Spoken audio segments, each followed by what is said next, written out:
nombre es Josep Benítez, soy el decano del Col·legi Oficial de Fisioterapeutes de la Comunitat Valenciana y bueno, la labor que tiene un decano en un colegio es la representatividad institucional, que esa es mi labor. El colegio se formó en el año 2000, justo el año que viene, en marzo, el 30 de marzo se publicaba en el DOC del año 2000 y justo el año que viene cumpliremos 25 años.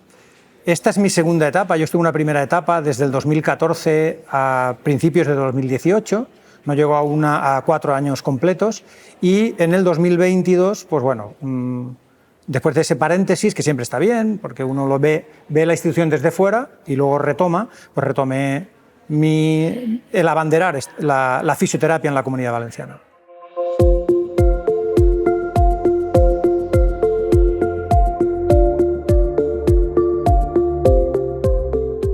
La Comisión Deontológica y de Ética está formada por varios fisioterapeutas colegiados, la mayoría son veteranos, llamémoslo así, es de gente con experiencia, que conoce muy bien la profesión, la idiosincrasia de la profesión y del profesional, y ellos son los que se encargan de actualizar y revisar ese código deontológico, a su vez también interpretar cuando hay algún conflicto de interpretación. ¿Y por qué me refiero a lo de interpretar?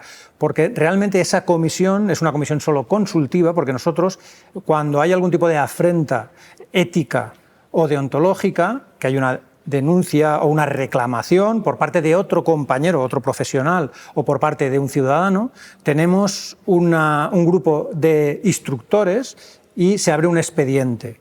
En una primera fase, un expediente informativo, está reglado además por nuestro régimen disciplinario, y ese instructor es el que va a seguir los pasos establecidos para garantizar tanto los derechos del reclamante como del reclamado. Y se hace ese análisis de las circunstancias, porque evidentemente hay que presentar, cuando uno hace una reclamación a un código deontológico o porque se ha sentido que no ha sido tratado de manera adecuada, pues hay que hacer una investigación específica para saber el alcance y quién podría tener razón. A partir de ese momento es el instructor el que, una vez analizadas todos los condicionantes y todos los hechos, pues hace una propuesta de sanción en función de o el archivo o una propuesta de sanción.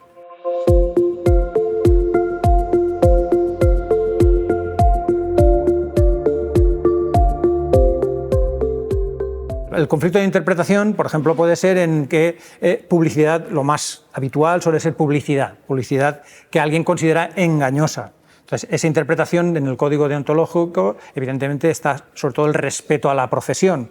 Lo que para una persona puede ser interpretable como que no se está respetando porque tengo una visión, digamos, diferente de lo que es la profesión, lo que es el ejercicio de la profesión del fisioterapeuta. Y ahí es cuando, por parte del instructor, se traslada la interpretación que él hace de la queja que hemos recibido, normalmente suele entre compañeros. Entonces ahí, para que no recaer toda la responsabilidad que tiene el instructor, que es básicamente una responsabilidad administrativa, de garantizar, es decir, primero el anonimato de la persona que reclama y que se siguen los pasos establecidos en el régimen disciplinario. Eso, y luego, en cuanto a un caso a lo mejor más de los ciudadanos que nos llegan quejas, ¿no? Por ejemplo, un último queja que llegó por una ciudadana que decía que no se le facilitaba la historia clínica. Cualquier profesional sanitario está obligado, es decir, la historia clínica es propiedad del paciente. Tú estás obligado, si te la solicita el paciente, estás obligado a dársela. Y el problema venía en que realmente la ciudadana o la paciente no estaba solicitando la historia clínica a la fisioterapeuta que la había atendido. La solicitaba a la clínica, entonces la clínica trasladó evidentemente esa petición a la fisioterapeuta. La clínica no puede darte hasta que la fisioterapeuta no. Entonces ahí entra el instructor y es el que media para solucionar el conflicto y al final dar una respuesta adecuada a, en este caso, la ciudadana que solicitaba esa historia clínica.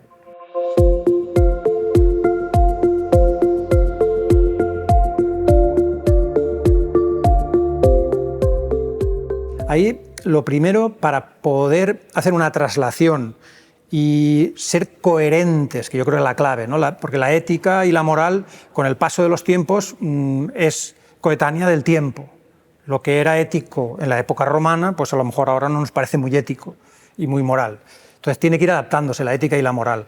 Para ello, una de las cosas que deberíamos, la sociedad, empezar a cambiar es tener una visión más crítica y más humana. en las ciencias sanitarias en general se está perdiendo la humanización. Entonces, si yo tengo esa calidad humana, cuando llega mi paciente, de manera inherente, mi comportamiento va a ser ético y moral a los tiempos actuales. ¿Por qué? Porque yo vivo en una sociedad, estoy contagiado, y eso es uno de los problemas que nos encontramos los colegios profesionales. Queremos establecer un estándar de calidad. Cuando hablo de calidad, hablamos en todas las esferas, no solo de calidad técnica, por ejemplo, en nuestro caso de la recuperación funcional, sino también del trato, de la atención, de la respuesta, de la propia escucha del paciente. Y eso es cierto que para poderlo llevar a cabo, básicamente se define en una palabra, es la responsabilidad, la autorresponsabilidad profesional. Es decir, yo tengo que querer ser fisioterapeuta, tener una cierta vocación y en nuestro campo de ayudar al prójimo, de ayudar a recuperarse de una función, que es en lo que nos centramos los fisioterapeutas, recuperación funcional, una función, el caso más típico, ¿verdad?, el dolor de espalda, que me quedo enganchado, que no me puedo mover, yo quiero que se vuelva a mover, o una rodilla, que no puedo ponerme de pie, yo quiero que se vuelva a poner de pie. En esa parte es donde, desde el colegio profesional, lo que estamos principalmente tratando de elevar es la responsabilidad profesional, la implicación profesional. Y ahí sí que nos vendría muy bien que la administración pública en general a los colegios profesionales nos posicionase donde nos debería posicionar por ley, no porque lo digamos nosotros, sino porque tenemos unas competencias asignadas por ley. Muchas veces la propia administración no nos da la relevancia que tenemos y eso hace que el propio colegiado vea como muy distante el colegio. Y es difícil hacer crecer esa parte tan importante que estábamos comentando, de ética, de moral, que yo lo defino como responsabilidad profesional y que al final va a redundar en una mejor atención. Porque yo no voy a querer, si yo voy a un fisioterapeuta, yo no voy a querer que me haga algo que yo no le haría a otro paciente, ¿no?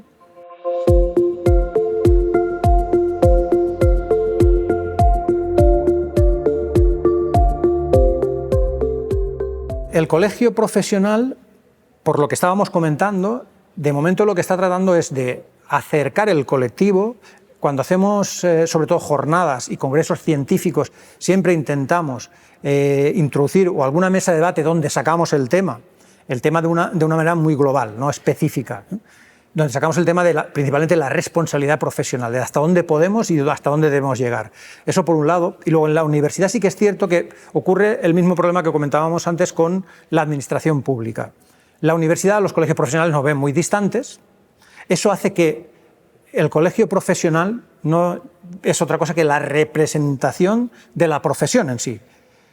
Por suerte para ellos, digo por suerte porque esperemos que todos cuando terminan su grado, ¿verdad?, terminen incorporando a ese colectivo profesional, porque querrá decir que trabajan o se han montado ellos su propia clínica o están trabajando para otra persona, pero están desarrollando la profesión. Entonces es importante que desde las universidades hubiese ese acercamiento.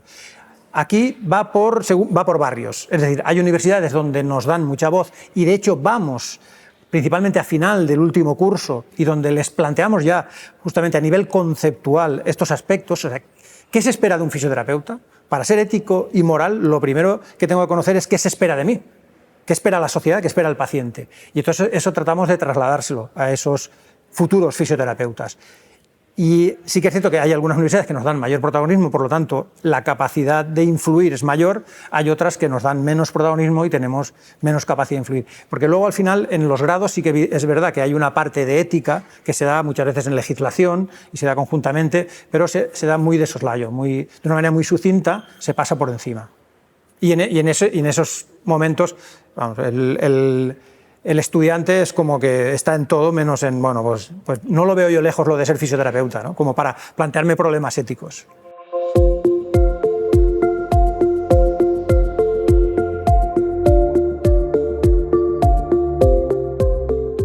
La ética debería estar presente en toda la sociedad. Si yo soy profesional dentro de una sociedad, de un grupo social, y por lo tanto debo ser ético. Ahora aquí es donde viene el conflicto. La dificultad es en definir bien dónde está la ética profesional de un fisioterapeuta específicamente, ¿no? Entonces, la ética profesional de un fisioterapeuta yo la resumiría en no le hagas al paciente aquello que no te harías a ti mismo, y dos, estás jugando con un valor muy preciado de la persona, que es lo que nosotros trabajamos, la autonomía motriz, o sea, la recuperación, la función.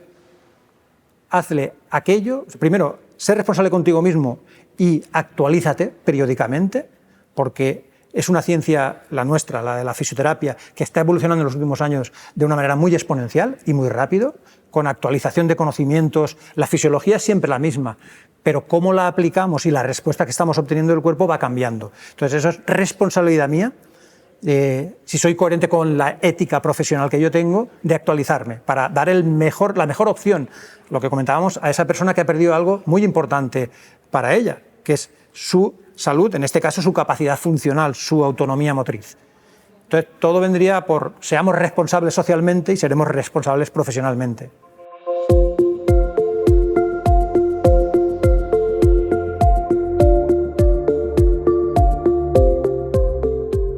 Cuando más cerca esté el colectivo del colegio profesional, más fácil será motivar, concienciar, instruir a ese colectivo para que tenga un comportamiento dentro de unos estándares, digamos, globales, éticos.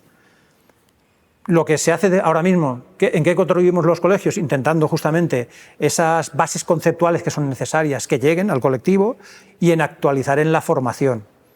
No solo desde la formación tradicional como la conocemos, sino también hoy en día con las plataformas digitales, con mensajes cortos, formaciones cortas, con píldoras, con noticias específicas para ir primero alentando y luego de manera indirecta formando y actualizando en conceptos y conocimientos.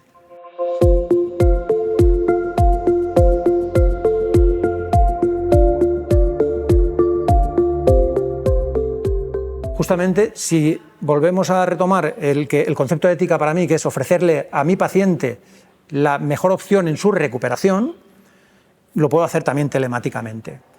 El único reto es saber buscar ese equilibrio y además ahí sí que entra la humanización de la fisioterapia, de la sanidad en general. Yo soy de los que creen que dentro de no muchos años la computación cuántica se va a democratizar.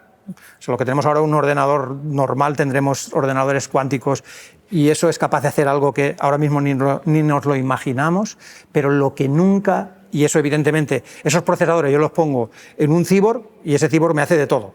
Y está más actualizado que yo en conocimientos, en lo último de lo último de lo último. Lo que nunca va a poder igualar ese cyborg es cuando yo le pongo la mano a un paciente encima y lo miro a los ojos. No lo va a igualar, nunca, nunca, nunca. Aunque podamos construir, diseñar caras de robots muy parecidas al humano, con ojos que brillen, pero la mirada junto con el contacto, ese contacto humano no lo va a poder igualar nunca. Ese es el reto, no perder nunca. Introduzcamos, de hecho nosotros este año, justamente nuestra jornada internacional está basada en la telefisioterapia, la realidad virtual y la inteligencia artificial en la recuperación funcional.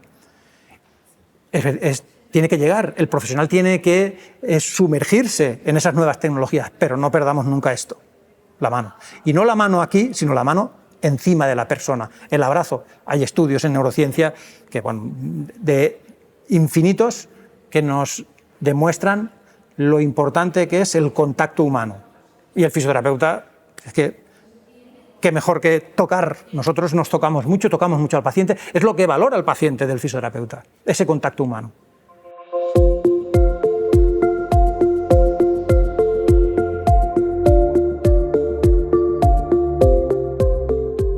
Nosotros el plan de prevención que utilizamos, sobre todo, es que se conozca ese código deontológico, periódicamente en la revista colegial. De hecho, en todos los números hay un artículo de los servicios jurídicos del colegio, pero aparte, dentro de esos artículos se van modificando, se van adaptando un poquito para llamar la atención sobre aspectos importantes para tener un desarrollo profesional ético y consecuente con los tiempos actuales y con la profesión como ha evolucionado. Básicamente lo que hacemos es instruir, formar, divulgar al colectivo. Hasta la fecha de hoy, estábamos comentando antes, ya somos un colegio relativamente joven, 24 años, no se da el caso de tener un conflicto a nivel moral o ético tan importante como para tener que solicitar. Normalmente suele ser conflictos más de índole, evidentemente tiene esa parte ética, deontológica, pero de índole profesional, que yo creo que lo que me ha hecho no es lo correcto, y bueno, pues vamos a ver realmente si hay. O entre compañeros, pues resulta que está de la manera que se anuncia o lo que hace, o tiene contratada a una persona que no tiene titulación, iríamos más al ámbito profesional o laboral.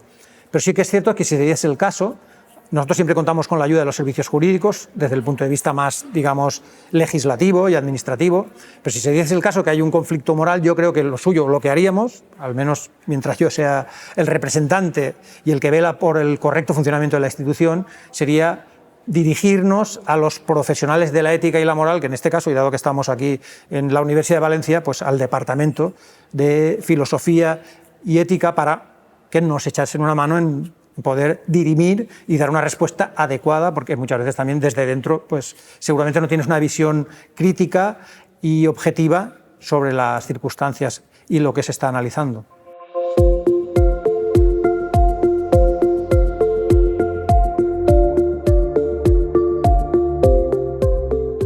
No hace mucho tuvimos un debate en el seno de la Junta de Gobierno sobre, para potenciar, posicionar, acercar la profesión a la sociedad. Hay diferentes vías, hay diferentes posibilidades.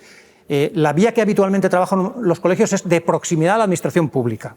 En nuestro caso, Consellería de Sanidad, en nuestro caso también Consellería de Educación, porque hay fisioterapeutas que trabajan en educación especial, ¿no? Y también algo en bienestar social, ¿no? Y llegamos a la conclusión, desde el punto de vista ético y moral, es decir, seguimos la corriente establecida es vamos a hablar con el cargo político X y negociamos, hablamos, o vamos un escalón más arriba a nivel moral y ético, que sería buscar sinergias que, igual a la profesión, su beneficio es más a largo plazo, pero el beneficio social es más a corto plazo. ¿Y a qué me refiero? Y es una de las cosas que hemos empezado a partir del próximo curso, va a ser los convenios, el apoyo y la relación con las asociaciones de pacientes. Buscar esas sinergias, es decir, ganamos los dos. Nosotros posicionamos, divulgamos, fomentamos la fisioterapia y ellos tienen el asesoramiento, la ayuda a nivel también de divulgación como altavoz de un colegio oficial para que se conozca la problemática específica de su enfermedad. De hecho, una de las primeras que hemos empezado ha sido con la Asociación Española contra el Cáncer. En Castellón se va a iniciar una unidad de fisioterapia. Evidentemente, ellos no tienen experiencia ni conocimientos, primero para hacer la selección de personal, porque aunque hay una coordinadora de fisioterapia a nivel estatal que está en Madrid, pero evidentemente tiene también sus limitaciones. Entonces aquí la podemos ayudar a hacer la selección de ese profesional que va a dar ese servicio de fisioterapia a los enfermos de cáncer que están asociados a la Asociación Española contra el Cáncer de Castellón y además en cierta medida, asesorarles en la compra de material y en la instalación que van a desarrollar y que van a montar.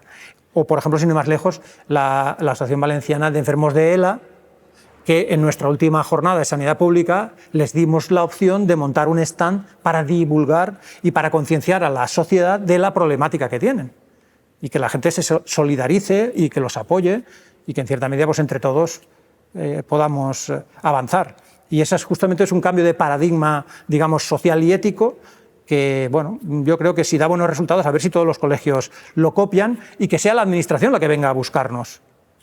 Es que estamos acostumbrados a ir a buscar a la administración, ¿no? La administración tiene que venir a buscarme, si necesita mi apoyo. Para eso se crearon los colegios oficiales y los colegios profesionales. Yo creo que estamos más para dar servicio a la sociedad y no tanto a la administración.